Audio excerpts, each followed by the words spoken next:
What's up, everyone? Fractured Protagonist here. Today, I wanted to talk about gaming as self-care. From stress relief to enhancing creativity, I wanted to share my personal experience with games. Being a child of the 80s, video games were always a part of my life. Some of my fondest memories were hanging out with my cousins who owned a Sega Master System. I played 8-bit classics like Shinobi, Double Dragon, and Alien Syndrome. As a kid, I thought those games were amazing. Then some family friends got their hands on a Nintendo Entertainment System. This was the first time I had ever heard of Super Mario Bros. And Duck Hunt. I can still remember playing both games during sleepovers past midnight. I also got a Vectrex console a few years later as a hand-me-down from an older cousin. That's when asteroids entered my life. I still have fond memories blasting those vector-based androids into oblivion. Another happy memory I had growing up around video games was when I was hanging out around video stores. I always rented movies every week at my local video store, mostly hanging out at the horror section. The desk clerk was always cool enough to let me rent the gory R-rated movies. One day I noticed in the corner of the store there were a group of loud people huddled around three huge arcade cabinets. One game was called Off-Road, the second was Road Blasters, and the third was Teenage Mutant Ninja Turtles. Talk about a trio of classics. My friends and I would pump quarters into these machines like our lives depended on it. Metaphorically speaking, it kind of did. As the 1990s entered the chat, I got heavily into comic books, and new arcade games also entered the comic book store I frequented daily after school. These came in the form of fighting games. Two of the biggest names at the time, Street Fighter II and Mortal Kombat, were the pillars of the arcade scene. I would see the best players beating lesser opponents with relative ease. Every time I would get a turn and put a quarter in the machine would practically spell my doom as I'd get my ass handed to me after my many second round deaths. I never could get used to those arcade sticks. Thankfully, the 90s also offered more powerful 16-bit siblings to those classic 8-bit consoles for us gamers who couldn't stay around the arcades all day long. On my 10th birthday, I actually got a Super Nintendo bundled with two controllers as well as Super Mario World. I can still remember the feeling of opening it up the first day, popping the game in, and holding the controller for the first time. I unlocked next level euphoria that day. I must have played Super Mario World every single day until I finally beat the game. It took about a week of nonstop gaming, but it was worth it saving Princess Peach. Over the years, gaming took a backseat to other interests in my life, like skating and girls. Not long after that, responsibilities began taking hold. By then, I had to concentrate on school and my career path.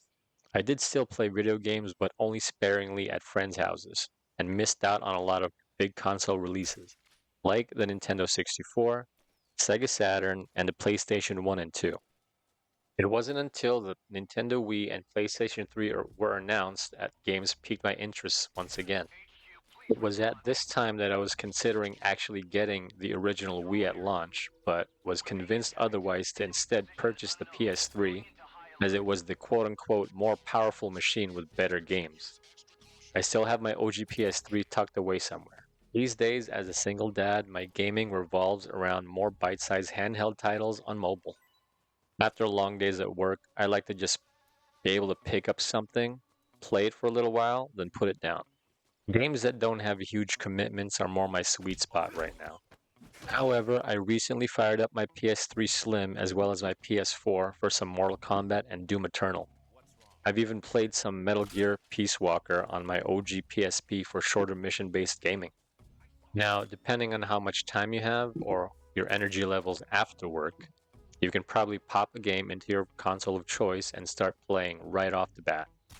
Some practical examples of how games can lift your spirits and foster mindfulness is to consider which genre you find relaxing.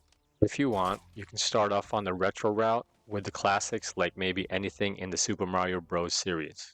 I actually replayed some Super Mario World a few months ago, and it always conjures up feelings of happier times in my earlier life. Zooming around levels in Sonic the Hedgehog might also fit the bill. Games like Stardew Valley or Animal Crossing could be a step in the right direction as well. There's just something relaxing about a farm sim and hanging out with cute animals. If you're thinking about more contemporary games, you can try Death Stranding. I totally get the irony in the name, but aside from randomly running into BTs on the grassy field, Death Stranding is literally what people have been nicknaming it all this time, which is a walking sim. It's pretty chill when you're traveling from location to location early in the game on foot before you even unlock vehicles to drive. For those who haven't played the game yet, I won't spoil anything, but there are sections in the game between walks where you run into some funny cameo characters, add a lot of levity to your gameplay. A nice amount of lighthearted humor can go a long way to offload some of that daily stress. Hey, maybe you like driving games. Cruising around levels can be fun and chill. I'll suggest the Mario Kart series for this, as the ability to play with friends is a key component to what makes it really fun and relaxing. My kid and I would race each other endlessly. Funny enough, he was the one who taught me how to even play using Mario Kart 7 as our jump off point. Those are fun memories I'll always have with him. Then again, there might be some of you gamers out there who would rather jump on heavier story driven titles like The Last of Us or more recent Resident Evils. If you like to chew on story lore, well, I wouldn't be me if I didn't offer the option of playing literally any and every Metal Gear game possible. I'll put Metal Gear Solid 4 Guns of the Patriots on the table for those interested in playing it for the first time or want to revisit it like I do every once in a while. Even fighting games and beat 'em ups like Street Fighter and Mortal Kombat can be a great way to decompress. You can pretend to throw fireballs at your stupid boss or bicycle kick your annoying coworker, all from the comfort and safety of your own couch. If such titles are a little too much for some of you out there, I'll also suggest Super Smash Bros. Series for a more lighthearted approach. Cute cartoons beating each other up is always a good time. I mentioned Double Dragon earlier, so I'll also throw in Streets of Rage. Maybe mindless fare is more your style.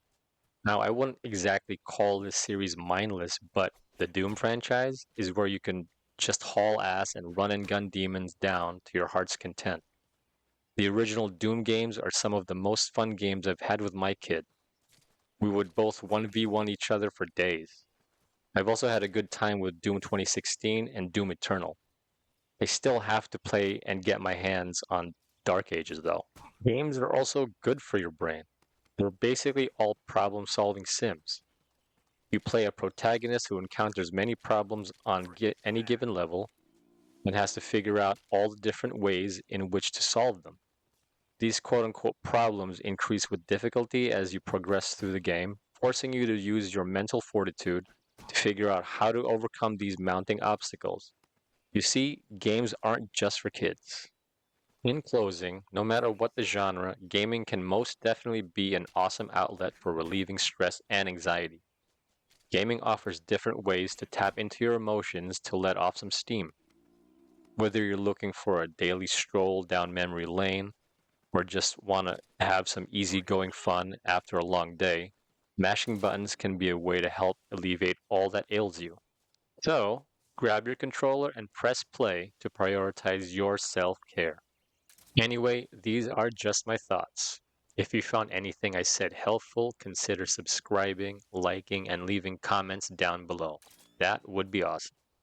This has been Fractured Protagonist, reminding you guys to keep it simple. Talk to you guys later.